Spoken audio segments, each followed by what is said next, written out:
All right, so this is the Brooklyn Bridge stop. This is the stop in the financial district, very close to where the World Trade Centers went down. Well, today at least it looks like it's not raining, so that's a positive note. This is down in the financial district area. You see everybody's commuting, getting ready to go to work or whatnot, or commuting to work. You see the big crane on top of the building. It's amazing how they can get that up there, right?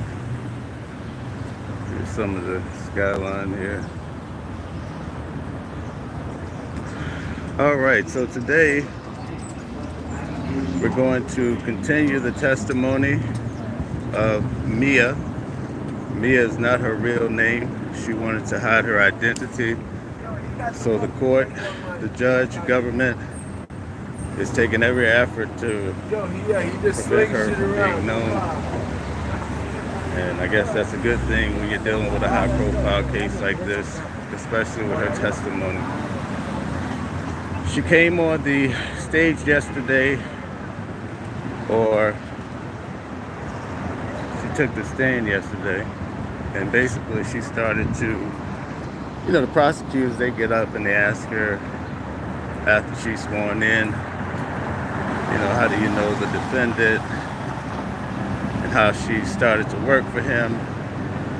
And what's weird about this case, folks, is that a lot of them are saying they found out about working for Bad Boy on Craigslist. I'm like, yo, I never would have thought you could get a job at Bad Boy on Craigslist. They also found the sex workers on Craigslist Backpage, and they would also go through some of these stripper dancing clubs.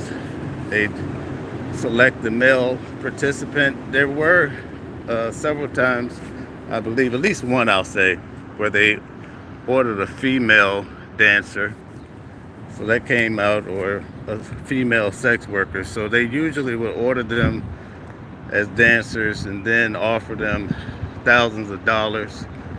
And so each witness now, like yesterday with Mia and also Capricorn, the prosecutors are making sure that they're stating that there was money involved, because what would happen, Diddy was at such a level that his assistants, they would wake him up in the morning. Imagine that type of lifestyle where every morning when you get up, David James, he was an executive assistant at one time. He talked about he would have Diddy's TV station up and ready when Diddy got out of the bed. But anyway, they covered at that level, but also they were advancing, setting up these hotel rooms where these freak offs would happen. Now I want to clear up a couple of things. I don't have a lot of time because I'm almost at the courthouse. But I want to clear up a couple of things, because there's a lot of lies that's being told, especially when you go to YouTube. I mean, I've been sitting in court every day. I sit in the same place. They gave me my little special seat now. I sit right behind Diddy. Every morning he comes in. He recognizes us now. He, wave at certain people of the media and so forth. It is what it is. There's also Brian Steele comes in. Really nice guy. Awesome attorney. But anyway, let me clear this up. Before this trial happened, a lot of us just watching the media and so forth, we would see how Diddy would have these white parties or what have you, and then there would be celebrities there. And then some people you would hear on these podcasts, they would basically say there would be rooms and levels to these parties. Now, I'm not saying maybe that didn't happen, but that has not come up in court. These type of freak-offs were private events that Diddy would have with Cassie and other females, and they would hire these sex workers that, some of them stem from New York. It did come out, the reason why they're having money, the reason why they have it as sex trafficking is because Diddy had 5 houses, and basically, let's say he went to LA and he couldn't find a sex worker, they would basically fly that sex worker from New York. So now they're saying, because the prosecutors are very careful. When they bring in the sex worker, we've seen 2 so far. The first thing they say is, were you paid? And they explain how money was exchanged. The Punisher that you see on CNN, basically he said he would receive 800, 1,200, and sometimes he would receive 2,000. And he said one time it was so good to Diddy, whatever they were doing in this freak off, that Diddy stood up and took the money and slammed it on the bed and was like, yo, this shit is real. I love this shit. That's what he said. I love this shit. Hey, brother, how are you? And so that's the count where basically Diddy paid the sex worker directly so far, because typically Cassie was the one paying. And Diddy would have Cassie also ask, hey, are you a police officer? So yeah, there's a lot of facts. I'm going to be on Sonetta TV tonight. Yesterday I was on Fresh and Fit, but I am the courtroom correspondent for Tasha K. So I have a lot of, if you want to hear my interview or what have you for probably the first week plus jury selection, you could find the material there. You could also find it on the channel. But at any rate, the case is shaping up. She went on to explain 4 different counts. There was a birthday party, the 40th birthday party. Well, first she said, this is how it started. This is the second witness, Mia, that was his employee. Because, you know, at first people are saying, oh, this is a domestic violence case, right? But now we're starting to see where the chef was beaten. The employee, basically she had to live with Diddy and shadow him every day, everywhere he went.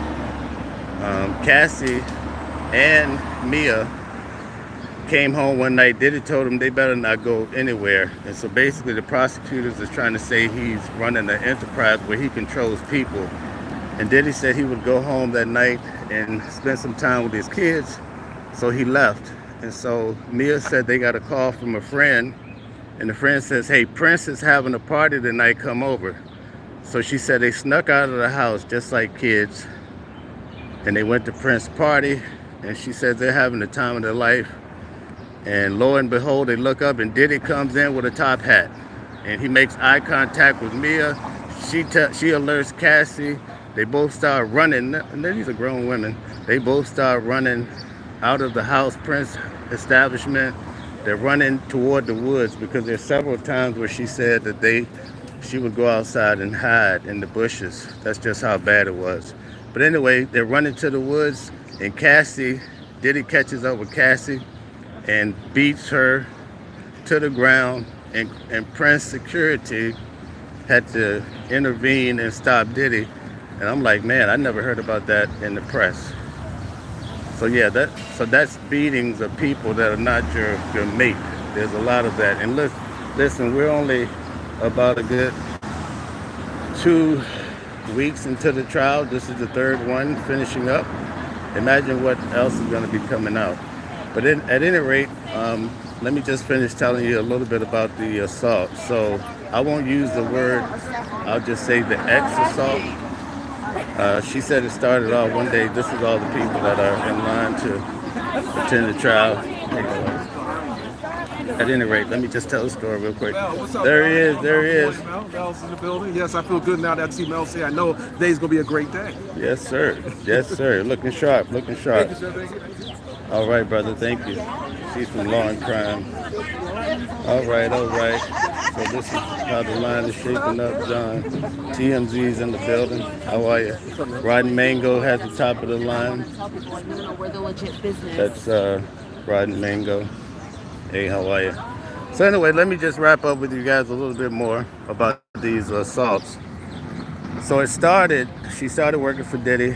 One day he called her to his room because she had to live, I think she said she lived on the 2nd floor in a bunk bed. I couldn't understand that. She was basically sleeping in the lower bunk. She said, listen, in Diddy's house, you cannot lock the doors.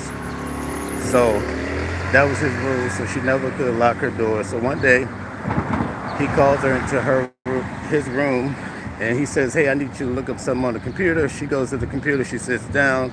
Diddy sits right beside her, almost like sitting in your lap. He starts leaning to the computer, and at this point, she's like, she's crying all day, has her head down. She never really looks up at anybody. And it's hard to get her words out about what happened in her life, right? So when she said, oh, I got to use the bathroom, I guess she's saying he caught a signal and let her go back to her room or what have you. Okay, so that was like a little warning sign, and she was like, well, maybe he was just whatever. Okay, so there was a 40th birthday party at his house, and basically she was called to the kitchen. And so she goes to the kitchen, it's just her and Diddy, and she says that Diddy gives her 2 shots of, I believe, Ciroc, right? And she starts to feel woozy, and so the prosecutors are very smart. They try to build a picture, and they insinuate things, right? So basically, by what she's describing, it gets to the point where she drinks this, and she's like, she's had 2 shots before, but it never really affected her at that level, right? So the prosecutor was like, well, what do you remember next? She's like, well, hey, Sylvia, what's up? She don't remember how she got from the kitchen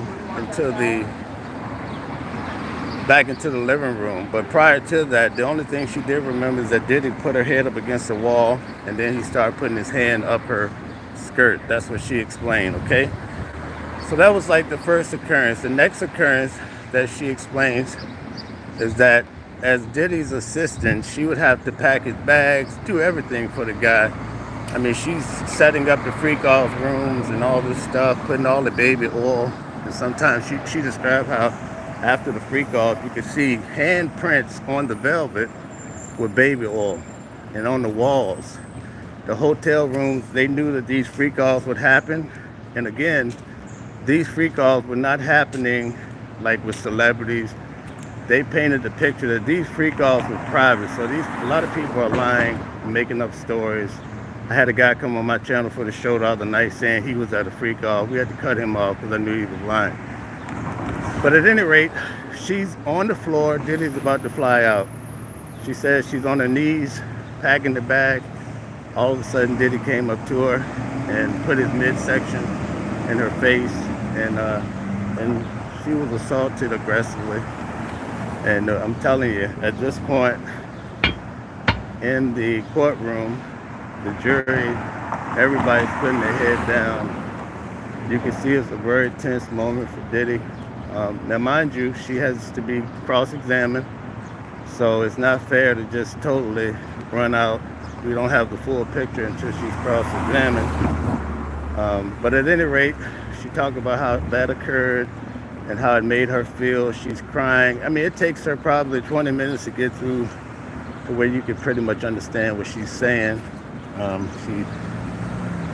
She's just so hurt and very convincing. I'm telling you, I think she was a better witness, and she hurt more than Cassie. I think this is the star witness. That's my opinion.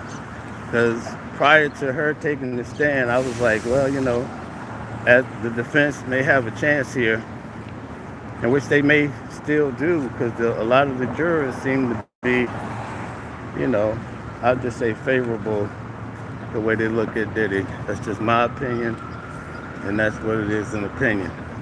So anyway, she went on to explain another time she's in her room, and then the prosecutor's like, well, and just tell them, was your door locked?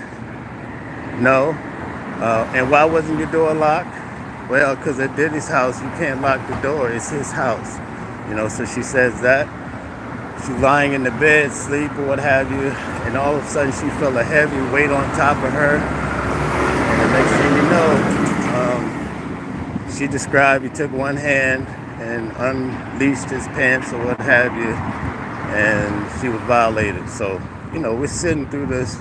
This is stuff I've never heard in person.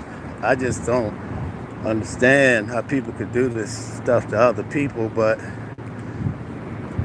this is a cold world, and to hear a witness actually break this down, I just don't know. Anyway, she explained another time they're on a private jet, And in the back of the jet is a bedroom, and I guess that's where Diddy's bed is. But to get to the bathroom, you got to go through there. She says she goes through the bathroom, goes to the bathroom, and she comes out of the bathroom, and she says that Diddy is standing there, and he pushes her back into the bathroom on this private jet. And yeah, again, another time. And then they just laid the framework of basically, were there other times that you really can't remember all the details? And it's just like she painted this picture like it was too numerous to count. So yeah, it was a tough day in court. I had to get up out of there. That was too much for me. I'm from a place where we don't violate women, kids, or anything like that. So I don't get what's going on here. And it's at a high level. Like a lot of people, even the stars like Dawn Rashad, running scared for her life. And she's painting, the problem with the case now, they're starting to paint Diddy as a mob boss. Now, mind you, the defense has to put on their story. Yesterday, they said that they're going to need more witnesses because the government hasn't been calling, I guess, other key witnesses. So they say this trial could go on to July the 4th. So that means I'll be down here every day to July the 4th. It's a big commitment for me to do this. But I want to cover this trial, is what I want to do, and I have the means to do it. So it's a process. I wasn't expecting yesterday. Cassie, I could deal with. I mean, they were in a relationship. She described some things. But now we're getting into people. We're getting out of that domestic violence realm into, hey, you're just screwing everybody, every woman in sight.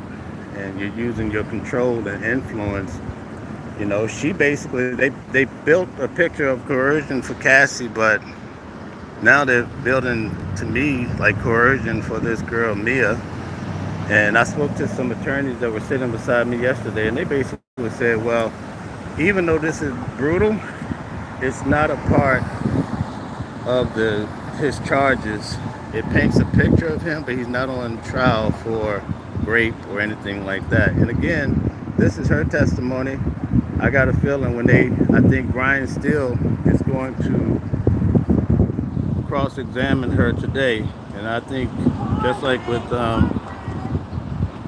Young Thug case, I think he's a heavy hitter.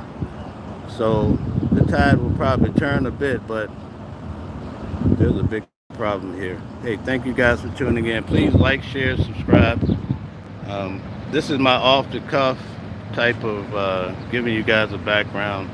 I don't have the time at night to do shows because I'm on other people's shows. So I figured I'd come on, let you guys get my point of view. But when I put on my show, it's much different. But you guys this is like when my brother called me every morning and we're just chatting, So you guys get that part of me, and it is what it is. Thank you for tuning in. I'll catch you guys after court.